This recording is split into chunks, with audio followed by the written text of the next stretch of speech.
No había habido un imperio tan grande desde los tiempos de Roma. Orgulloso de su poder, soñó con unir a toda Europa bajo las leyes francesas.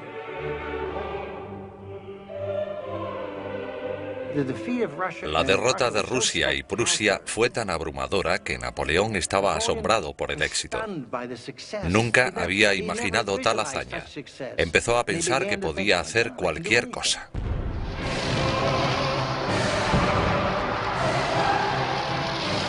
Su estrella había alcanzado la cumbre. En aquel momento empezó a creer que era infalible, una especie de superhombre, alguien protegido por el destino, por su famosa estrella. Tenía un poder absoluto en Europa, y su orgullo era enorme, porque era un antiguo teniente de artillería que había llegado a lo más alto.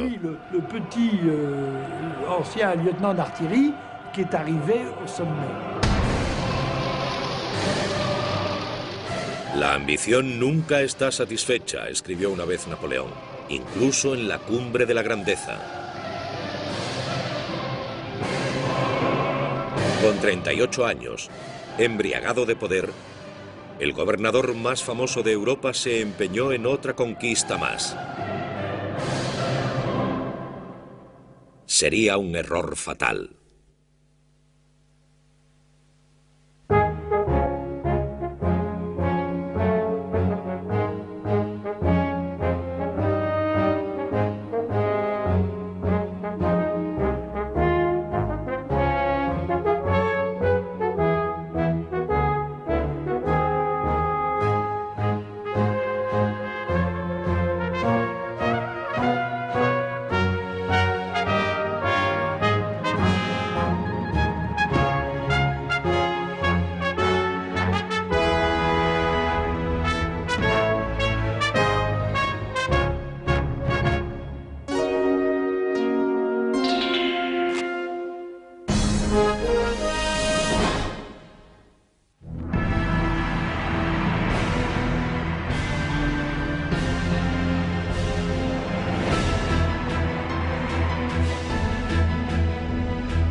Imperios.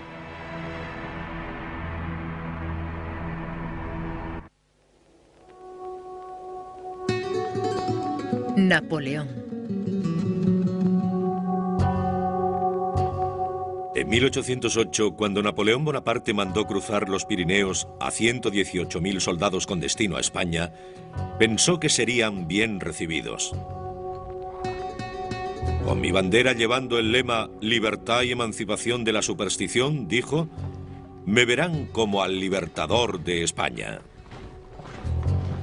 Napoleón estaba convencido de que los españoles se levantarían en una revolución, que él sería aclamado. Estaba completamente equivocado acerca de la mentalidad española. Napoleón nunca pudo imaginar que muchas personas amaran a su país tanto como él amaba al suyo. Fue un error compuesto por arrogancia y orgullo que desembocaría en su caída.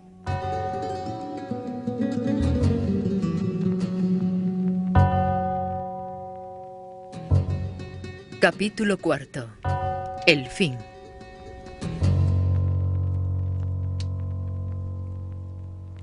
El bloqueo económico de Napoleón a Gran Bretaña no funcionaba. Desafiando sus órdenes, España comerciaba con su enemigo.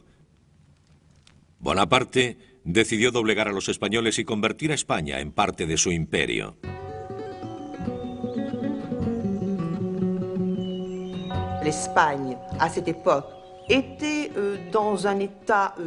España en aquella época no era un país muy avanzado como otros de Europa. Napoleón consideraba la península ibérica otro mundo, con personas de la Edad Media, dominadas por el clero. Según Bonaparte, analfabetos, ignorantes y fanáticos. Pensó que no encontraría resistencia.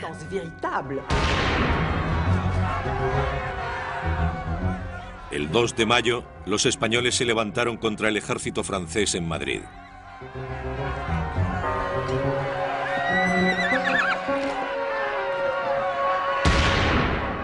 Al finalizar el día habían muerto 150 soldados franceses.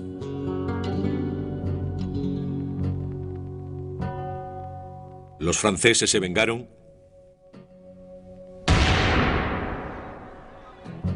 matando a miles de españoles. Fue el comienzo de una guerra brutal y encarnecida, marcada por el salvajismo en ambos bandos.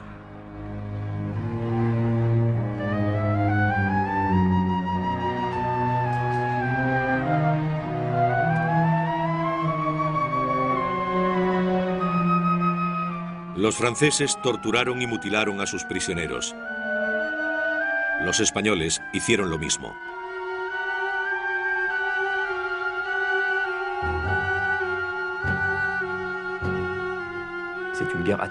Fue una guerra de atrocidades. Fue una guerrilla. La palabra viene de aquella época. El ejército francés nunca había combatido en este tipo de guerra. No fue la batalla más gloriosa a la que tuvieron que enfrentarse. Ese es el fallo de Napoleón.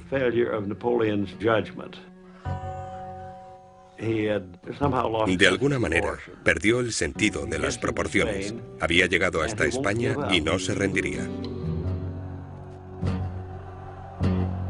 Miles de personas murieron, pero no hubo una victoria decisiva.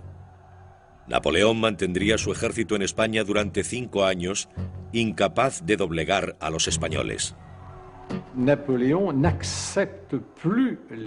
Napoleón no aceptaba consejos. Solo creía en sí mismo. Solo confiaba en su estrella. Por eso estaba ciego. A medida que crecía su imperio, Napoleón asumía el papel de César romano, endiosado e infalible. Ahora quería un hijo que le sucediera. Pero Josefina no había podido darle ninguno. Y con 46 años, sabía que ya nunca podría.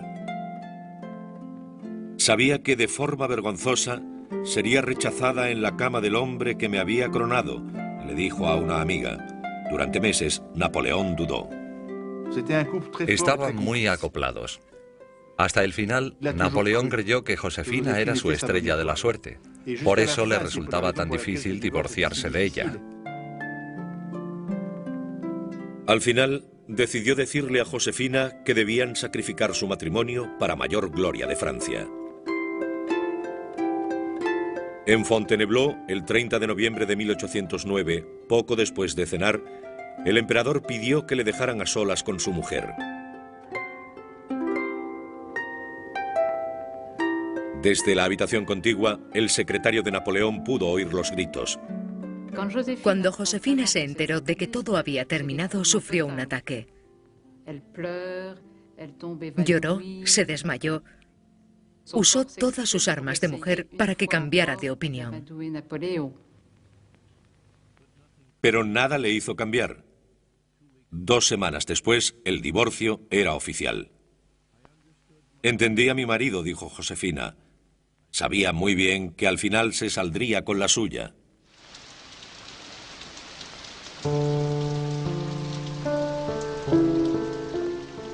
Josefina se fue enseguida de Malmaison. Al día siguiente, Napoleón fue a verla mientras llovía. De la mano, pasearon bajo la lluvia. Luego desapareció. Para ella todo había terminado. Ya no sería la emperatriz, pero Napoleón tampoco quería romper. Estaba muy unido a ella. Él la amaba. También le resultó muy difícil. Napoleón le regaló la Malmaison a Josefina y una pensión de 3 millones de francos al año. Ahora estaba libre para encontrar a una nueva esposa y tener un heredero. Quiero casarme con un útero, dijo. Puso sus ojos sobre la archiduquesa María Luisa, la hija de 19 años de su antiguo enemigo, el emperador Francisco I de Austria.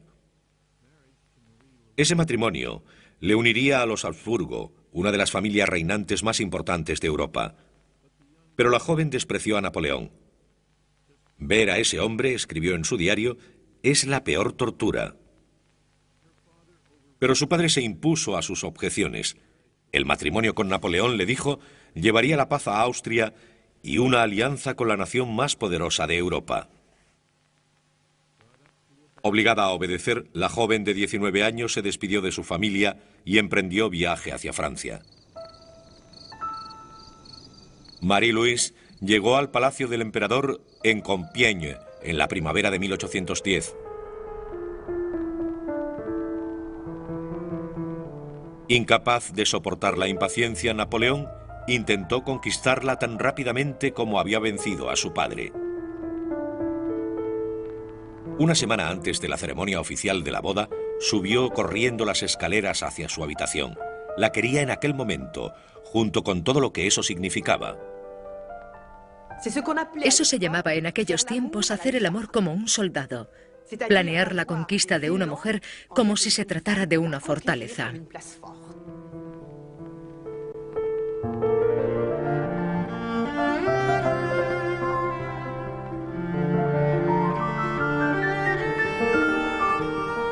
Más tarde Napoleón dijo que su nueva emperatriz había dicho: «Hazlo otra vez».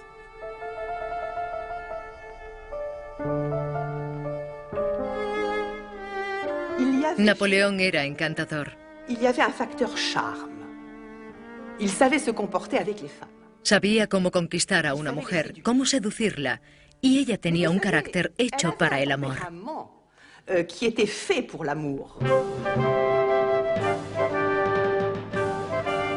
El 2 de abril de 1810, el emperador Napoleón Bonaparte se casaba con la archiduquesa Marie-Louise, rodeado de toda la extravagante parafernalia digna de la unión de dos imperios.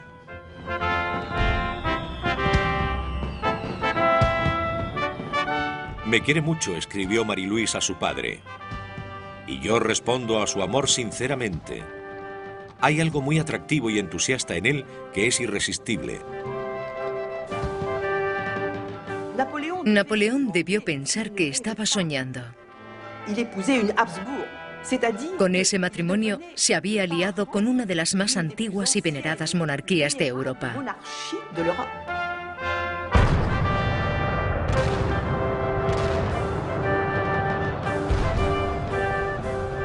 Un año después de su matrimonio, el ruido de los cañones inundó París.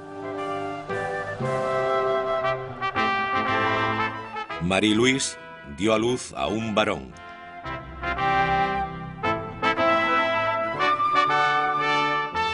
Napoleón le llamó el rey de Roma.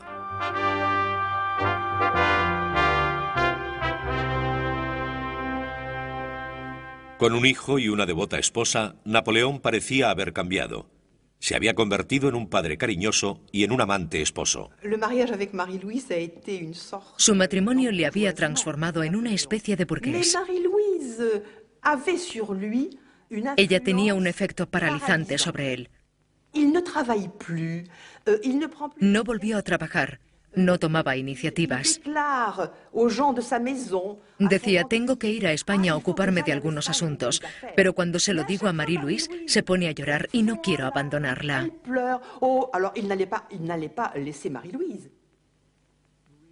Marie-Louise, su amada, la madre de su hijo, parecía calmar sus infatigables energías. Con 42 años, su estómago había engordado. Estaba flácido. La madrugada, las dificultades, la guerra ya no son para mí, le dijo a un ayudante. Me encanta la cama y el reposo más que nada en el mundo, pero debo terminar mi trabajo. En 1811 tenía muchas cosas que hacer. La sangrienta guerra en España continuaba. Gran Bretaña seguía siendo un tenaz enemigo y una nueva guerra se cernía sobre Francia. El zar Alejandro se negó a seguir tomando parte en el bloqueo continental a Gran Bretaña. El edicto de Napoleón prohibiendo el comercio con los ingleses estaba arruinando la economía rusa. La tensión fue en aumento. Todos los intentos por negociar fallaban. En la primavera de 1812, ignorando el consejo de sus más cercanos asesores, Napoleón invadió Rusia. Nunca antes se había reunido un ejército tan grande. Italianos, polacos, alemanes, franceses, más de 600.000 hombres procedentes de todos los rincones del imperio. Napoleón profetizó que la guerra acabaría en 20 días. Un ejército de 600.000 era demasiado irresistible, pasara lo que pasara. Lo que hizo fue reunir a hombres suficientes como para retar a los rusos, obligarles a entrar en batalla y vencerles.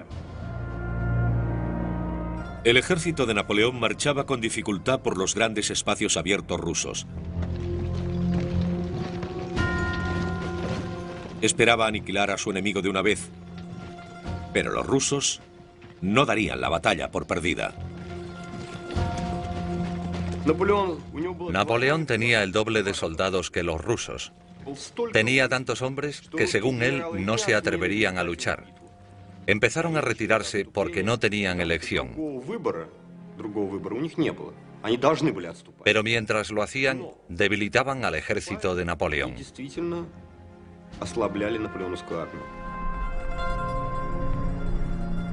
A medida que pasaban los días, el asfixiante calor del verano ruso empezó a minar sus fuerzas. Los soldados cayeron exhaustos, enfermos, y algunos abandonaron miles cada día. 2 meses después, Napoleón había entrado una sola vez en batalla. Murieron 150.000 hombres. Muchas tropas extranjeras se marcharon. Una cuarta parte del ejército desertó.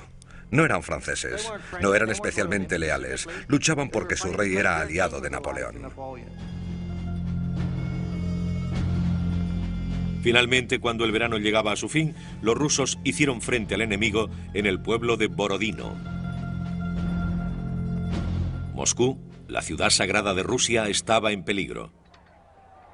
Mientras los soldados del zar se preparaban para la batalla, cantaban: «Es el deseo de Dios». Estaban preparados para morir por Rusia. Todo el mundo lo veía como un día sagrado en el que iban a morir por una gran causa. Existía la tradición de ponerse ropa interior limpia antes de morir. Todos lo hicieron y entraron en batalla.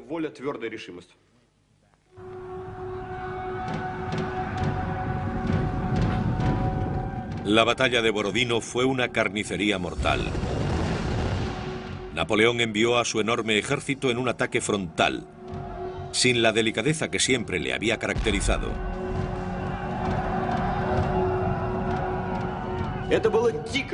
Había muertos por todas partes.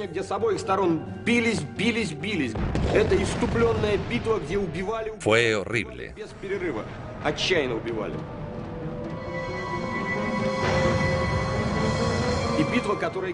La batalla empezó a las 6:30 de la mañana y duró hasta las 3 de la tarde. Ambos ejércitos estaban exhaustos.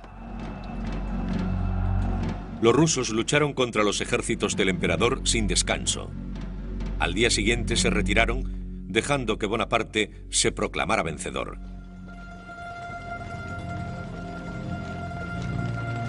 Moscú estaba en sus manos, pero los rusos se negaban a firmar la paz.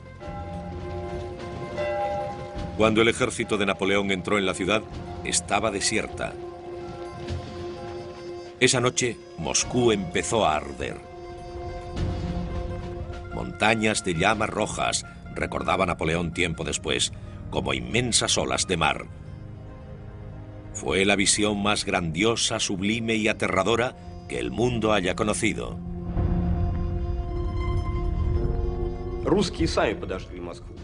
Los propios rusos quemaron Moscú. La ciudad en llamas fue el peor ataque a Napoleón.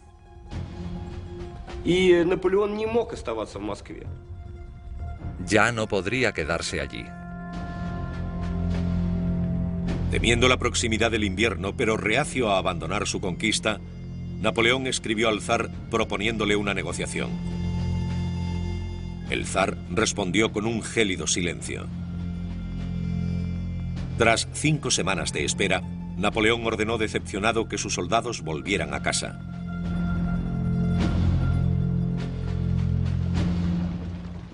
El 19 de octubre sacó a sus hombres de Moscú por la puerta de Kaluga, cargados con el botín. Era un cálido día de otoño.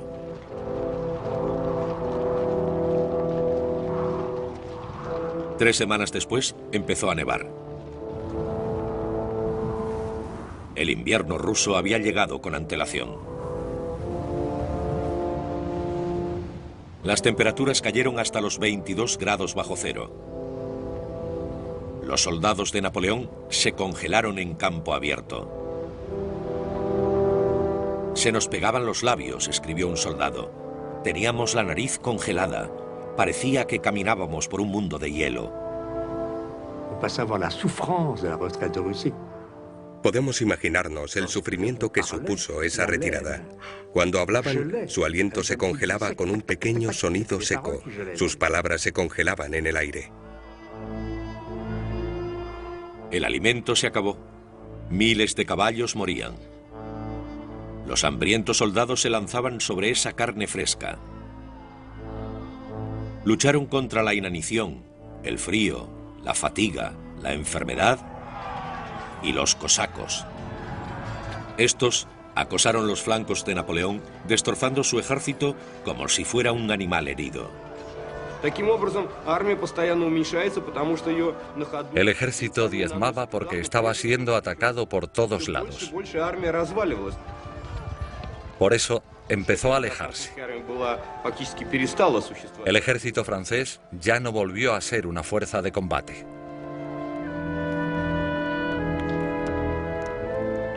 Napoleón observaba cómo moría su ejército.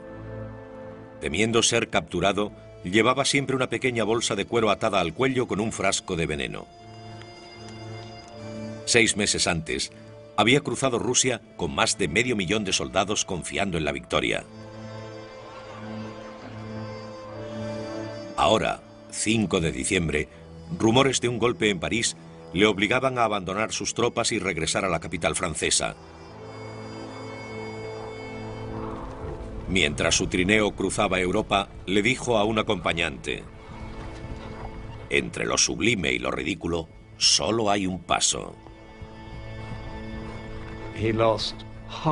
Había perdido 500.000 de hombres, una cifra impresionante. Solo volvieron 93.000. Fue el principio del fin, dijo su antiguo ministro de Exteriores, Charles Talleyrand. Olía a sangre. Gran Bretaña, Prusia, Rusia y Suecia se habían unido contra él. Solo Austria, gobernada por el padre de su mujer, dudó.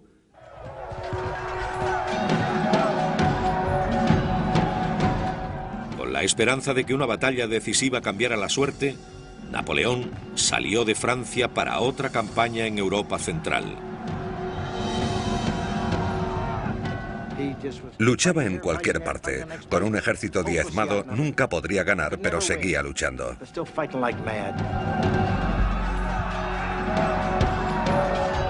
En el otoño de 1813, los aliados capturaron a Napoleón en Leipzig, gracias a su superioridad numérica, y castigaron a sus ejércitos con una sangrienta batalla que duró 3 días.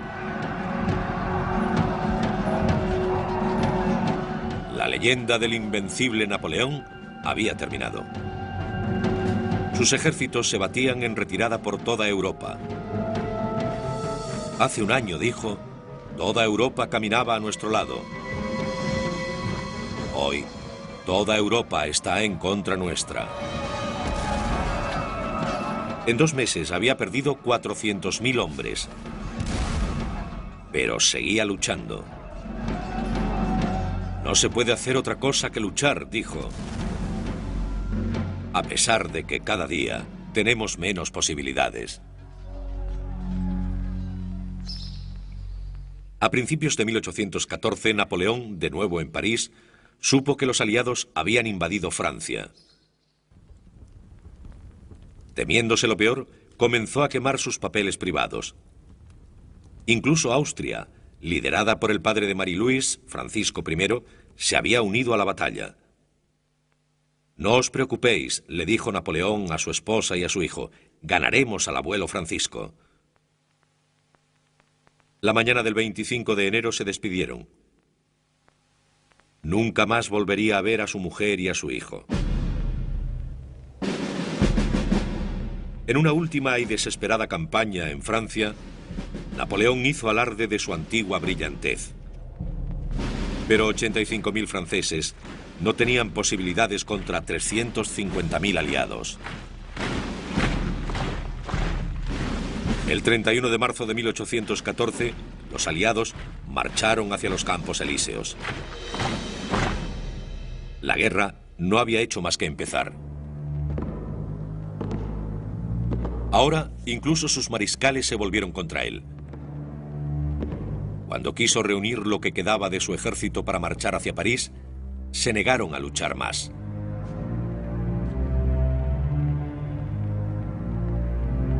El 12 de abril de 1814, Napoleón renunció a su trono.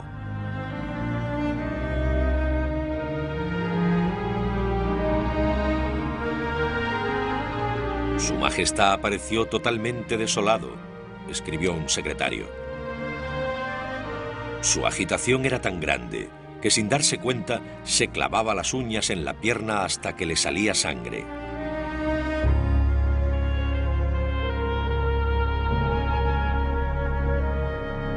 Esa noche vació el contenido del frasco en una botella de vino y se lo bebió. El veneno no le mató. Viviría para ver cómo le quitaban todo lo que había conquistado. «Mi padre ha llegado hace unas horas», le escribió Marie-Louise 2 días después. «No me deja ir a verte. Estoy tan triste que no sé qué decirte. Te beso y te amo con todo mi corazón».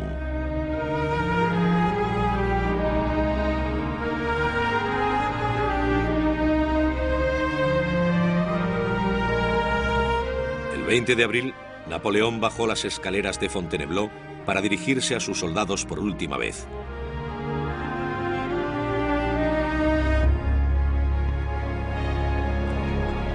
«Adiós, hijos míos, me voy. No os lamentéis por mi destino.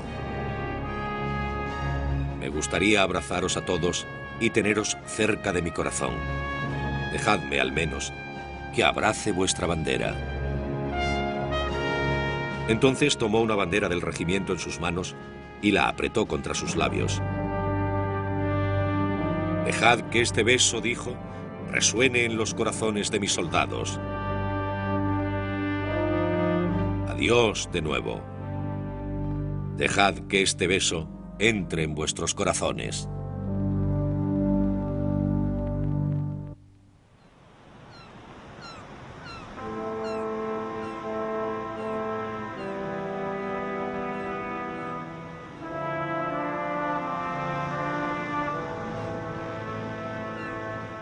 Un barco de guerra inglés llevó a Napoleón al exilio. Con 45 años, había ganado y perdido todo un imperio. Mientras cruzaba el Mediterráneo, tuvo la oportunidad de divisar Córcega. Un amargo recuerdo de lo lejos que había llegado y de lo inmensa que había sido su caída.